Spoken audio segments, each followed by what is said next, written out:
और मैं learning physics के प्लेटफॉर्म से आपके सामने एक नई वीडियो के साथ हाजिर हूँ। आज हम ये स्टूडेंट्स ऑपरेशनल एम्पलीफायर के बारे में पढ़ेंगे। ये आमतौर पर एमएससी और बीएस फिजिक्स में पढ़ा जाता है। तो इसमें हमारे पास operational amplifier basically it's a DC coupled high voltage gain amplifier with differential inputs and single output. अब इसमें हमारे पास मुख्तलिफ दो इनपुट्स होती हैं। एक इसमें जो हमारे पास V नेगेटिव है ये इन्वर्टिंग इनपुट कहलाती है, और जो V पॉजिटिव है ये हमारे पास नॉन इन्वर्टिंग इनपुट कहलाती है। बेसिकली इसमें 5 पिन है, इसमें दो इनपुट्स के लिए यूज हो जाएंगी। एक इसमें जो पिन है वो आउटपुट के लिए यूज हो जाएगी, और दूसरी जो है हमारे पास एक पॉजिटिव VCC के लिए है और एक नेगेटिव VCC के लिए। तो इसमें दो तरह की कॉन्फ़िगरेशन डियर स्टूडेंट्स आ जाएंगी। एक तो इसमें इन्वर्टिंग कॉन्फ़िगरेशन आ जाएगी, जिसमें यह है कि हम अगर अप्लाई करते हैं इस तरह नेगेटिव और पॉजिटिव को हम कर देते हैं ग्राउंड, नेगेटिव पे अगर हम इनपुट देते हैं तो जो अगर हमने ये इनपुट सिग्नल अप्लाई किया है यहाँ पे, तो जो हमारे पास आउटपुट सिग्नल आएगा वो हमारे पास कुछ इस तरह होगा कि इसमें हमारे पास 180 का फेज शिफ्ट आएगा। ये हमारे पास इस तरह आउटपुट आएगा जब हम नेगेटिव टर्मिनल पे इनपुट देंगे। और जब हम नॉन इन्वर्टिंग कंडीशन की बात करते हैं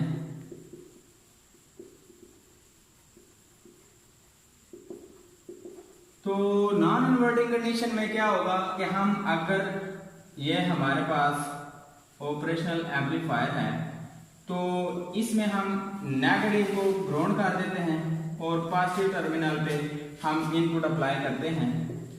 तो अगर हम ये सिग्नल हम अप्लाई करते हैं इस तरह, ये हमारे पास सिग्नल है, इनपुट सिग्नल है, तो जो हमारे पास आउटपुट सिग्नल होगा वो वैसे ही आएगा। इसमें हमारे पास कोई भी फेज शिफ्ट नहीं मिलेगा।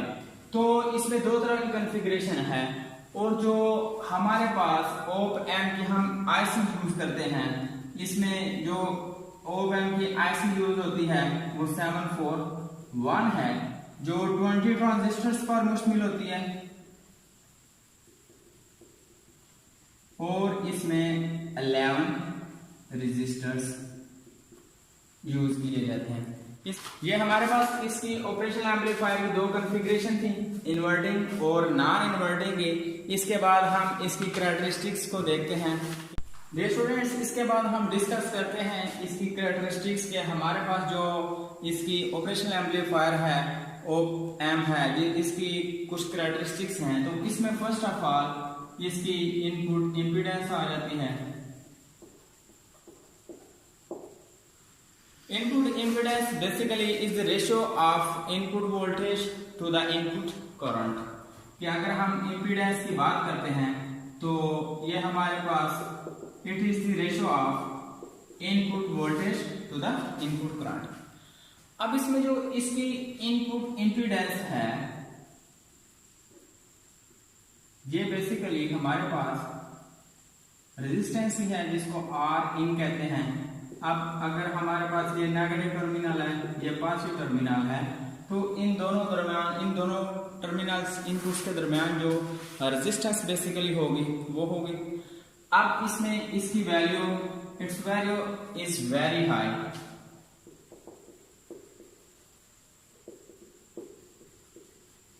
About mega ohms.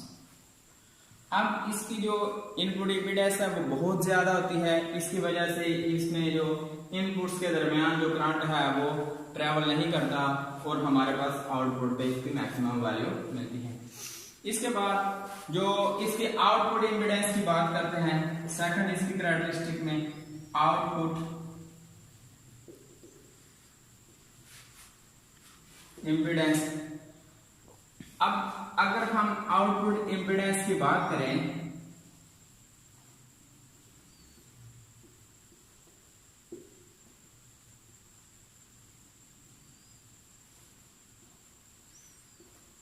अब इसकी आउटपुट इम्पीडेंस की वैल्यू हमारे पास वेरी लो होती है कि हम वेरी लो वैल्यू, तो इस तरह हमारे पास मैक्सिमम जो वोल्टेज है वो आउटपुट पे मिलता है। इसके बाद अब इनपुट इम्पीडेंस हमने कहा कि इसकी बहुत ज्यादा होती है और आउटपुट इम्पीडेंस हमने कहा कि इसकी बहुत कम होती है। अब अगर हम इसके ओपन लूप गेन की बात करें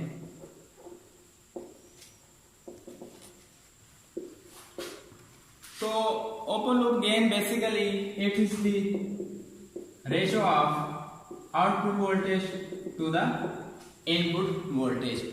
अब इसमें हमारे पास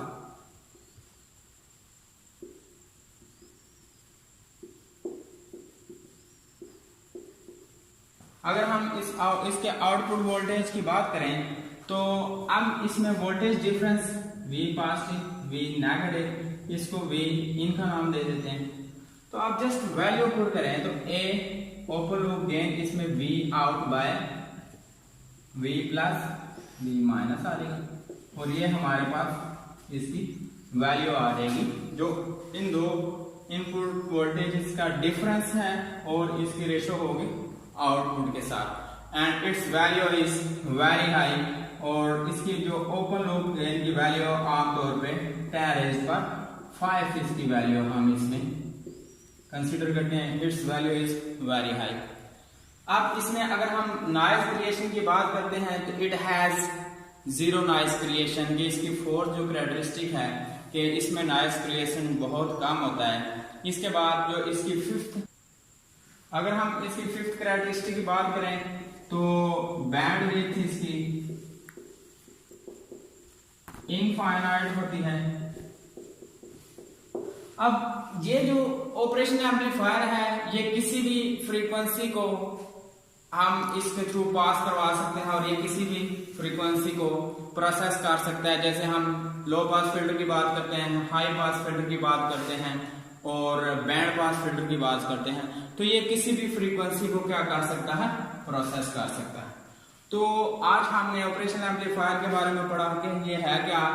ऑपरेशन एम्पलीफायर के थ्रू हम वोल्टेज को बेसिकली एम्पलीफाई करवाते हैं और अब इसके में हम इसमें कुछ मैथमेटिकल ऑपरेशन भी करवाते हैं। इसके अलावा अगर हम बात करें तो इसमें दो तरह की कॉन्फ़िगरेशन हमने पढ़ी हैं, एक इन्वर्टिंग कॉन्फ़िगरेशन पढ़ी है और एक नॉन इन्वर्टिंग पढ़ी है। इसके बाद हमने इसकी इम्पीडेंस को देखा है, इसकी इनपुट इम्पीडेंस बहुत ज्यादा होती है और इसकी आउटपुट इम्पीडेंस बहुत कम होती है जिसकी वजह से हमें गेन बहुत ज्यादा मिलता है। और इसके अलावा इसके ओपन लूप गेन की बात करें तो इसकी वैल्यू बहुत ज्यादा होती है।